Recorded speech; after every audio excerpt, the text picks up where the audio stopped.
Good morning, Toby. How are Hi, you? I'm doing great. I'm glad that we could get together again. This is exciting for me. Good. We have a lot to cover here today, and I just wanted to make sure that we're aware that there's three things here for learning objectives that I want to cover while we're talking.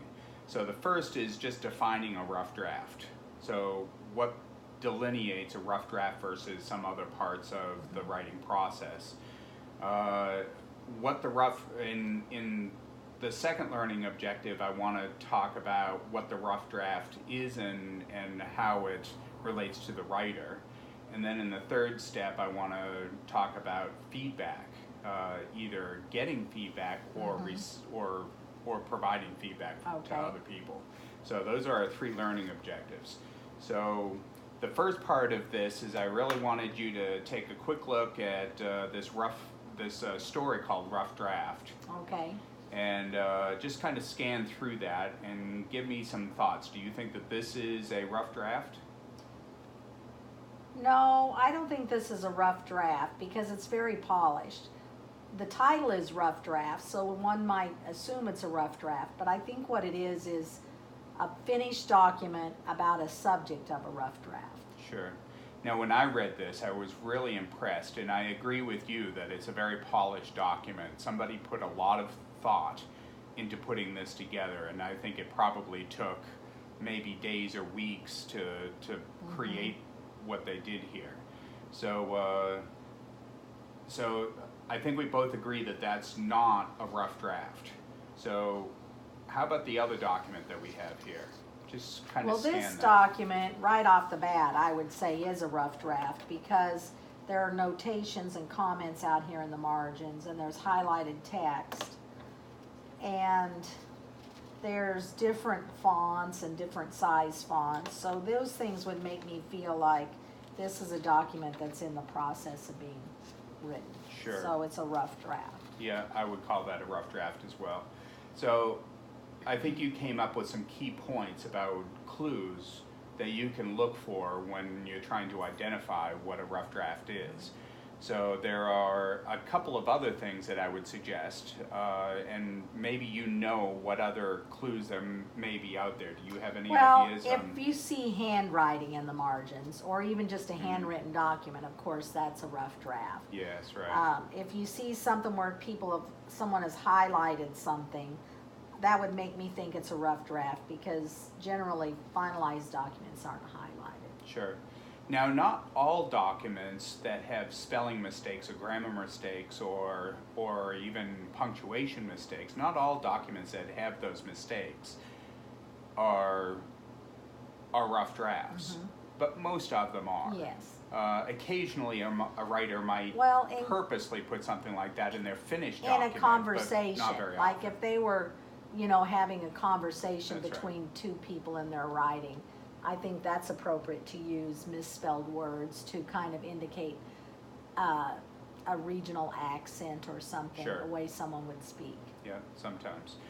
And so if we were talking about how if we start getting into the second learning objective here and how this applies to the person, if the rough draft is a creative process, then it's important for us to recognize that trying to get all of the words exactly right and that grammar and get the spelling exactly right, all that perfection can come later. Yes. That's really what's important, is to get what's in your heart and in your mind out onto the paper. That's true. In fact, I'm in a writing group, and one thing I learned from the writing group that was very helpful is that writing is a creative act. And that's the rough draft. That's where you just pour things out from your soul, the story that's in your head or the way you feel about this particular story.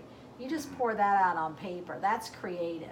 Sure. But if you try to stop that creative process and edit it as you're going, you don't get something that's natural and interesting to the reader. It becomes stilted and artificial. Yeah, that's true. And I think you've learned that particularly through your writing over the last couple of years, since you're writing a memoir. So now you've learned that writing a rough draft is not just about getting all of those feelings out on paper, but it's also exploring you on the Yes. inside, and doing some house cleaning, trying to figure out what drives you, what makes you tick. That's true. That's Mhm. absolutely true. Yeah, so So the rough draft and the writing process is really kind of freeing. I mean, Mhm. it's getting things out. And I think even if you were a fiction writer, it would be the same feeling, because fiction writers have these stories in their head, and they have to get it out because you just can't keep growing in their heads. Sure. So Yeah, I agree. So let's talk about, there are about 5 steps, and I say about because some writers have a different number of steps. But the first step, generally speaking, is to select a topic, which is some part of the brainstorming step. And then the next step is, most writers would start with creating some sort of an outline, which gives some sort of form and a lineal kind of a feel to what your ideas are. And then of course, the rough draft is next. Revision comes after that. Another way of putting revision is editing. And then final writing comes after that. So polishing, that you talked about earlier, is in that final writing. So this poem almost, called Rough Draft, I would say that this was a final document. Yes, This has already been through revision and everything else. it's actually really good. I'm going to take some time to read this. Yes, I really enjoyed it. It explains a lot about the rough draft. By the way, who wrote that? It says John Kendall, Lakewood High School, New Jersey. So I think that's important to mention, just so our viewers in the video can go and look into that if they like. So rough drafting, it's really important not to be too critical too early. You know, getting into looking at the spelling and grammatical use and all those kind of things in the rough draft is it can be kind of dangerous, because you're starting to impinge on the creative process. Or thinking about metaphors you want to use, those kinds of things. That's in the editing process, which is what I've learned is not as creative as the rough draft process. That's right.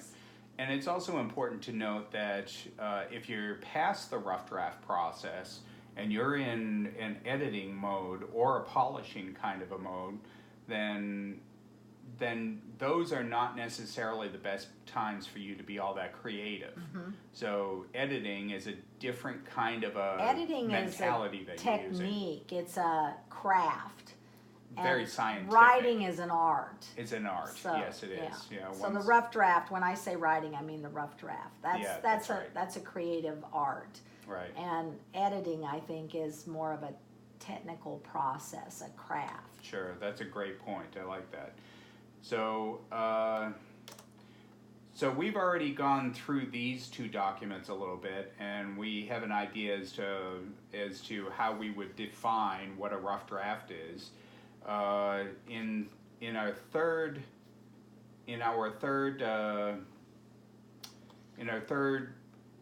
learning objective here, I wanted to go over a little bit about feedback. So if you were to look at a document, and say a friend came to you and asked you to review it, and they were in a rough draft process, then what kind of feedbacks would you give? Well, what I find in my writing group, there's 3 of us women, and we're all writing books. And so what I find that is so helpful in the feedback part of the rough draft is that we might read something and we might say, that character wouldn't do that. That's not true to that character. And then the writer usually goes, you're right, she wouldn't do that. She'd do something more like this. Right. So I think it just kind of helps keep everything on track. Sure. So I don't think, and when something's a rough draft, we aren't too critical about sentence structure and things like that. We think more of the idea. But when you come back with a final copy that you want feedback on, then that's when we say, oh, you use past tense in this paragraph and you're using present tense in this paragraph. So, you Sure. know, you need to check your tenses. Sure. So I think there's two different kinds of feedback. One is, does the story work? And Sure. one is the story told properly? Right, right. So we're going to run out of time here shortly, but what I'm thinking is it's important for us to delve into what did you mean exactly when you were talking about if a character, if they do something in a story that's out of character, then that's something that is obvious to the reader. Yes. The reader kind of gets And they build a don't personal believe. relationship with Then a they particular don't believe character. the story. That's you right. know, they have doubt. Credibility Like, is on this the isn't line. right. Right. So that's it's important to critical. get those kind of feedbacks from other people that Right. are reading your story. Right. Also, it's really important for us to remember that getting feedback should also come from not only from a particular person, but multiple people. So Yes. how many people are in your Well, there's 3 of us in our Writers writing group. Mhm. But what we found is that we read our rough drafts out loud, and we read each other's rough drafts. Sure. Because when you hear someone else read what you've written, Mhm. you hear it differently than Sure. if you just read it, you know, with your eyes. So Sure. reading out loud is a great way of, Mhm. you know, polishing a rough draft. Yeah. So I think we've covered just about everything. So do you have any questions? No, I don't, but I sure like this. I'm glad you brought this to me. I want to read this. Okay. Excellent. Okay. Thank you. Thank you. All right. All right. Bye. Bye.